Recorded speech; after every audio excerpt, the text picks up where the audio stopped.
දැන් ඔය මේ බඩු සේරම ගත්තද? ඔව්. මේෂන් හන්ද ගත්තා, මට්ටම් පොළ ගත්තා, බම්බේ ගත්තා. මොකද්ද බම්බේ කියන්නේ? එහෙම අලුත් තිබ්බ නෑනේ මං ගා. බාස් කෙනෙක්. අර විච්චිල දිලා බැනර් කරන්නේ බම්බේ. බම්බේද? ලම්බේ. අනිත් ලම්බ ඕනද මට වහින්න ඇස් මට්ටමට නේ විත්ති මදින්නේ මම උත්තර කාලයක්. ඊයේ සර්විස් එක ඇස් මට්ටමට බැලලා තමයි නගර සභාවේ මන්ත්‍රීතුමා ටොයිලට් එක විවෘත කරන්න ආපු වෙලාවේ මන්ත්‍රීතුමා ඇටලි ඉද්දි විත්ති හතර කේල් ගෙඩිල එලිගව වගේ හතර පැත්තට වැටුනේ. එම දේවල් එනවා ඉතින් බාසුන් නැහැ කෙනෙක් නේ. මේ අද බලන්නකෝ. අද බලන්න විත්ති වදිනේදී මම ගිහිල්ලා කුමාරේ මෙතන දැනතු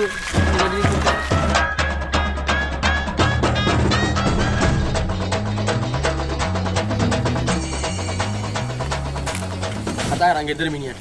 ගෙදර මිනිහා. යකෝ නම කියලා කතා කරනවා. සුමිත්චන්ද්‍ර අයියේ. සුමිත්චන්ද්‍ර. කොහොම බසුනේ? මේ අම්මන වල්පල් වීඩියෝ බලලා ඒ ටෝක් දෙන්න ඕන අපිට. කො බසුනේ ඇවිල්ලා ඉන්නේ. මෙතන වැඩක් කරන්න ඇවිල්ලා නේ බසුනේ. වහලා බසුනේ. මෙතන අපි වැඩ කරන්න ඇවිල්ලා ඉන්නේ. නිකන් වල්පල් ටෝක් දෙන්න මොනවද කරන්න තියෙන්නේ පිටි බඳින්නද කඩන්නද කපලාද?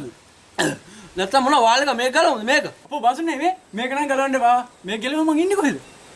බසුනේ වැඩ තියෙනවා යන්කෝ වැඩද මේ?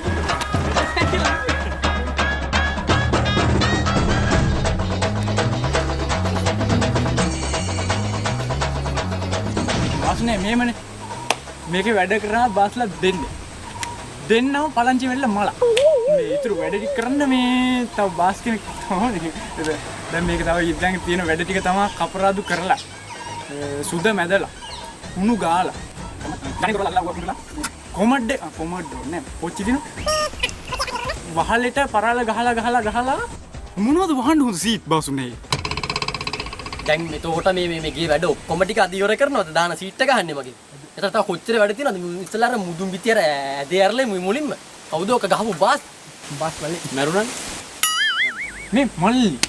ඒතර මොනවද ඔය හොඳ සීට්